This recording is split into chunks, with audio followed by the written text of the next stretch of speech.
Bullet train കൊണ്ടുവരുമെന്ന് പ്രധാനമന്ത്രി നരേന്ദ്രമോദി. കഴിഞ്ഞ 10 വർഷം കണ്ടത് വികസനത്തിന്റെ ട്രെയിലർ മാത്രമാണ്. ഇനിയാണ് സിനിമ. അടുത്ത 5 വർഷത്തേക്ക് വികസനത്തിനും പാരമ്പര്യത്തിനും മുൻതൂക്കം നൽകും. ലോക്സഭയിൽ കേരളം ശക്തമായ ശബ്ദം കേൾപ്പിക്കുമെന്നും നരേന്ദ്രമോദി പറഞ്ഞു.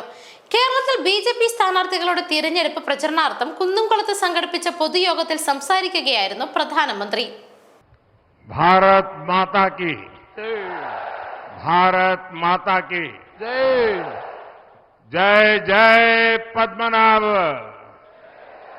പത്മനാഭൻ തിരുവനന്തപുരത്തെ എന്റെ സഹോദരി സഹോദരന്മാരെ എല്ലാവർക്കും എന്റെ നമസ്കാർ. വടക്കുംനാഥന്റെ മണ്ണിൽ ഒരിക്കൽ കൂടി വരാൻ സാധിച്ചതിൽ അതിയായ സന്തോഷമുണ്ട് എന്ന് മലയാളത്തിൽ പറഞ്ഞുകൊണ്ടാണ് മോദി സംസാരിച്ചു തുടങ്ങിയത്.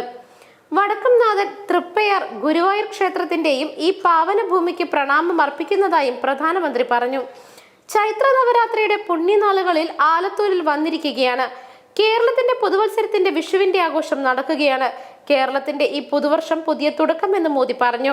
ഈ കാലഘട്ടം വികസിത ഭാരതത്തിനായി പ്രതിജ്ഞ എടുക്കാനുള്ളതാണ്. അതിനുള്ള ഊർജം തരുന്നതാണ്. വികസിതമായ ഭാരതത്തിന്റെ മുഖമുദ്ര ആധുനിക അടിസ്ഥാന സൗകര്യങ്ങളായിരിക്കും. ഇന്ന് രാജ്യത്ത് എക്സ്പ്രസ് വേകൾ ഉണ്ടാകുന്നു. പുതിയ വിമാനത്താവളങ്ങൾ നിർമ്മിക്കുന്നു. പശ്ചിമ ഭാരതത്തിൽ ബുള്ളറ്റ് ട്രെയിൻ നിർമ്മിച്ചു കഴിഞ്ഞു. ഇനി വടക്കേ ഇന്ത്യയിലും കിഴക്കൻ ഇന്ത്യയിലും മാത്രമല്ല ദക്ഷിണേന്ത്യയിലും ബുള്ളറ്റ് ട്രെയിൻ കൊണ്ടുവരാൻ നിശ്ചയിച്ചിട്ടുണ്ട്. അതുവഴി വികസനത്തിന്റെ ഗതിവേഗം വർദ്ധിക്കും. അനേകായിരം തൊഴിലവസരങ്ങൾ സൃഷ്ടിക്കും. വരാൻ പോകുന്ന NDA സർക്കാർ എത്രയും വേഗം ബുള്ളറ്റ് ട്രെയിനിന്റെ സർവേ ജോലി ആരംഭിക്കുമെന്നും മോദി പറഞ്ഞു. കേരളത്തിൽ അക്രമം സാധാരണ സംഭവമായി മാറി. രാഷ്ട്രീയ കൊലപാതകങ്ങൾ നടക്കുന്നു. കോളേജുകളിൽ കുട്ടികൾ വരെ ആക്രമിക്കപ്പെടുന്നു. വികസനം തടസ്സപ്പെടുത്തുന്നതാണ് ഇടതിന്റെ നയം. എല്ലാം നശിപ്പിക്കുന്നതാണ് ഇടതു നയം. ത്രിപുരയിലും ബംഗാളിലും ഇത് നാം കണ്ടതാണ്.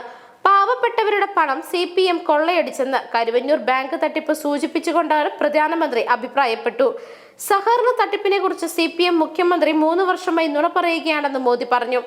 CPMകാർ പാവങ്ങളുടെ കോടികളാണ് കൊള്ളയടിച്ചത്. വിവാഹം പോലും മുടക്കി പാവപ്പെട്ട കുടുംബങ്ങളെ വിഷമത്തിലാക്കി. സഹകരണ തട്ടിപ്പിനെ പറ്റി രാഹുൽ ഗാന്ധി ഒന്നും പറയുന്നില്ല. സഹകരണ തട്ടിപ്പുകാരെ ഒരാളെയും വെറുതെ വിടില്ല. കേരള സർക്കാരിന് അഴിമതിയിലാണ് താല്പര്യം. കേരളത്തിലെ ഇടതു വലതു മുന്നണികളെ ജനങ്ങൾ സൂക്ഷിക്കണം. കേരളത്തിന് പുറത്തവർ ഒന്നാണെന്നും പ്രധാനമന്ത്രി കൂട്ടിച്ചേർത്തു. രാവിലെ 11:15 പൊതുസമ്മേളനം നടക്കുന്ന കുന്നംകുളം ചെറുവത്തൂർ മൈതാനത്ത് പ്രധാനമന്ത്രി എത്തിയത്. രാവിലെ 10:50 ഹെലികോപ്റ്റർ ഗുരുവായൂർ ശ്രീകൃഷ്ണ കോളേജ് മൈതാനത്ത് വന്നിറങ്ങിയ ശേഷം റോഡ് മാർഗം പൊതുസമ്മേളന വേദിയിലേക്ക് എത്തുകയായിരുന്നു. ആലത്തൂർ മണ്ഡലത്തിലെ പ്രചരണത്തിനാണ് പ്രധാനമന്ത്രി കുന്നംകുളത്തെത്തിയത്. News desk മെഗ്നവിഷൻ.